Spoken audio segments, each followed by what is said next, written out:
ഉത്സവപ്പറമ്പുകളിൽ കളിച്ചണ്ട കൊട്ടി സമൂഹ മാധ്യമങ്ങളിൽ ശ്രദ്ധ നേടുകയാണ്. ഒരു 8 വയസ്സുകാരൻ കോഴിക്കോട്ട് പൂവാട്ടുപറമ്പ് സ്വദേശി അലോക് എസ് ദേവാണ് തിരുവമ്പാടി മാടച്ചാൽ മുത്തപ്പൻ ക്ഷേത്രത്തിൽ കളിച്ചണ്ട കൊട്ടി വൈറലായത്. ചെണ്ടകൊട്ട് വീഡിയോ സമൂഹ മാധ്യമത്തിൽ ട്രെൻഡിംഗ് ആയതോടെ നിരവധി പേരാണ് അലോകിന് അഭിനന്ദനങ്ങൾ അറിയിച്ച് രംഗത്തെത്തുന്നത്.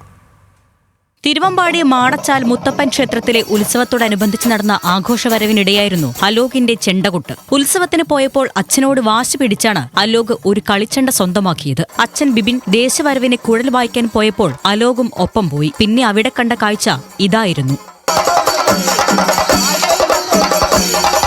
മേളപ്രമാണിയായ പ്രബീഷ് ബേപ്പൂരിന്റെ വലതുഭാഗത്തായി പാണ്ടിമേളം കൊട്ടുമ്പോൾ തൊട്ടിപ്പുറത്ത് അലോകും കൊട്ടിക്കയറി. കാഴ്ചക്കാരെ കയ്യിലെടുക്കാറുള്ള ചെണ്ടമേളക്കാരുടെ മെയ്വഴക്കവും അലോകിനുണ്ടായിരുന്നു. അലോകിന്റെ ചെണ്ടകൊട്ടിലുള്ള ആവേശം കണ്ട് ഉത്സവം കാണാനെത്തിയ യുവാവാണ് വീഡിയോ പകർത്തി സോഷ്യൽ മീഡിയയിൽ പോസ്റ്റ് ചെയ്തത്. ഇതോടെ നിമിഷ നേരം കൊണ്ട് അലോക് താരമായി മാറി.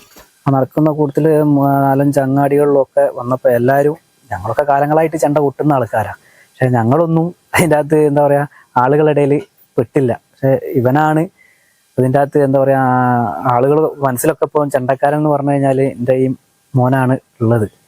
അവനെല്ലാവർക്കും ഭയങ്കര ഇതായി. ഇപ്പം ഒരുപാട് ആളുകൾ ഇന്ന് രാവിലെയും ഇന്നലെയൊക്കെ ആയിട്ട് വിളിക്കുകയും കാര്യങ്ങളൊക്കെ ചെയ്ത് അങ്ങനെ മോനെ നല്ല ഭാവിയുണ്ട്, പഠിപ്പിക്കണം എന്നൊക്കെ പറഞ്ഞു. പൂവാട്ടുപറമ്പ് ALP സ്കൂളിലെ 3ാം ക്ലാസ് വിദ്യാർത്ഥിയായ അലോക് എസ് ദേവ് ഇപ്പോൾ സോഷ്യൽ മീഡിയയിൽ മാത്രമല്ല സ്കൂളിലെയും നാട്ടിലെയും താരമാണ്. നിരവധി പേരാണ് വീഡിയോ വൈറലായതോടെ അഭിനന്ദനങ്ങൾ അറിയിച്ച് അലോകിനെ കാണാനെത്തുന്നത്. ശാസ്ത്രീയമായി ചെണ്ട അഭ്യസിച്ചിട്ടില്ലെങ്കിലും അച്ഛന്റെ പാരമ്പര്യവും കലാവൈഭവവും ഈ കൊച്ചുമിടുക്കനിലൂടെ ആളുകൾ അറിയുകയാണ്. ന്യൂസ് മലയാളം, കോഴിക്കോട്.